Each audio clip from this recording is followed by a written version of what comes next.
My name is Armie and I play Maxim DeWinter. In the beginning of our story, we find Maxim at the end of a sort of 6-month sojourn that he's had to get away from Manderley. He has started the process of reincorporating back into society after taking some much needed time off for himself to sort of collect himself, gather his thoughts, and all of that. And we find him in the south of France. He's in Antibes, he's in Monaco, he's in all those sort of places where the people of that time would go to summer. And while he's there, unexpectedly, he finds the new Mrs. DeWinter. You find Maxim, and he's a bit of a wounded bird. He's definitely got some damage. And you don't even understand why. Certainly the new Mrs. DeWinter doesn't understand why until they go back to Manderley and see sort of what he has run from.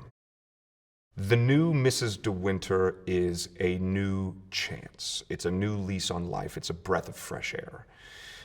He has been in a long-lasting, toxic relationship that, for those who have read the book or seen the original Hitchcock film, know that it ended really poorly, about as poorly as a relationship can possibly end. And he's been on the lam. He's been on the run, both from himself, from the law, from all of that. And enter this new woman who has this sweetness and purity and almost innocence that certainly the last Mrs. DeWinter and the late Mrs. DeWinter didn't have any of. So it's a chance to start over. It's a chance to sort of say, this is what I want in this new relationship. Unfortunately, Maxim is also carrying a lot of baggage with him, and that starts to affect this new life that he's trying to start with the new Mrs. DeWinter. When Maxim meets the new Mrs. DeWinter in France, it seems like she is the first person he has ever spent time with that gets him out of his head and gets him out of thinking about the situation that he has been running from for so long. He can sit and talk with her on a veranda for hours and never think about his past and never think about any of the prior trauma that he's suffered through. And he thinks that she is sort of like that balm. She's that salve. She is that thing that makes it all better. So I'm gonna marry you, and this is our new chance at life, and I'm gonna take you back to Manderley.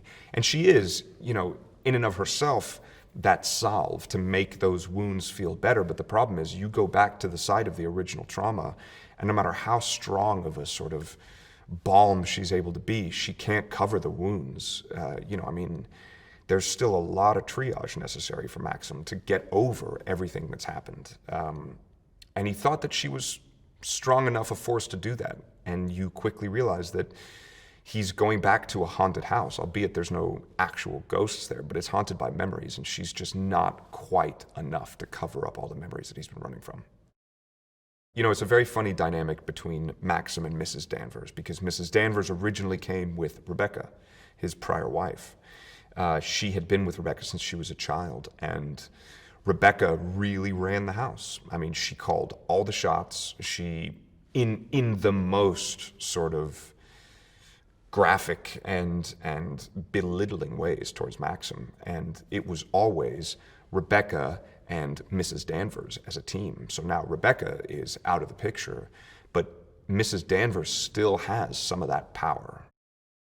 The home itself is a pressure cooker. As soon as these two people go there, they're bringing with them the beautiful memories of their honeymoon. They're bringing with them their new, fresh love for each other, a new sense of excitement about life, and then they step into this environment that is a pressure cooker. And any fears and any guilt or any sort of negative emotions that either of them might be harboring, either openly or secretly, just get amplified.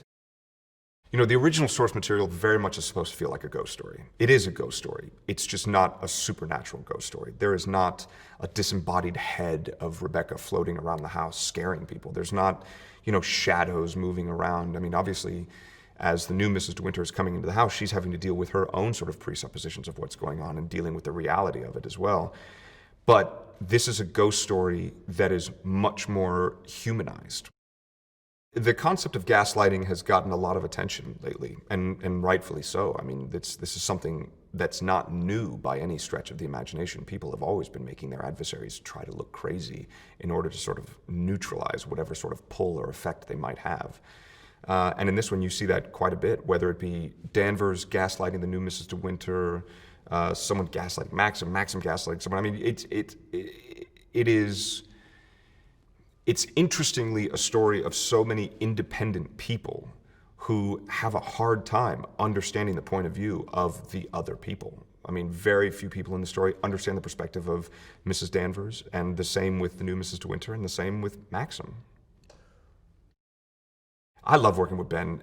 We've worked together before, and I hope we get to work together again.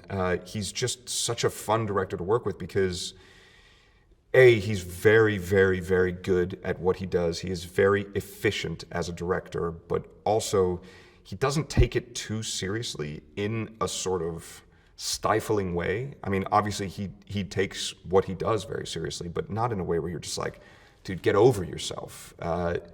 He has an incredible work ethic and a sort of very almost blue collar mentality when it comes to work, which is just you work hard. Lily is the perfect actor to play the new Mrs. DeWinter. She brings a joie de vivre and sort of youthfulness to the part that for someone like Maxim, who has been through a lot and has seen more than his fair share of trauma and all of that, she has this youthful innocence to her that is incredibly attractive and appealing. And Lily brings that so well. She is also maybe one of the more professional actors that I've ever worked with. I think before every scene that we do, Lily has her script in one hand and the book in the other, and both of them look like tattered messes, just covered in scribbles, and her notes and things that she wanted to incorporate. But I like this line from the book more than this line from the script, so I'd love to do that, but also this line from the script is better than the book, but in the book the tone is this, so maybe we can blah, blah, blah. So she's constantly cross-referencing all of these different source materials, which is really encouraging, and while you're in a scene to be doing that with someone. And then Kristen is a force. I mean, Dame Kristen Scott Thomas is a force to be reckoned with.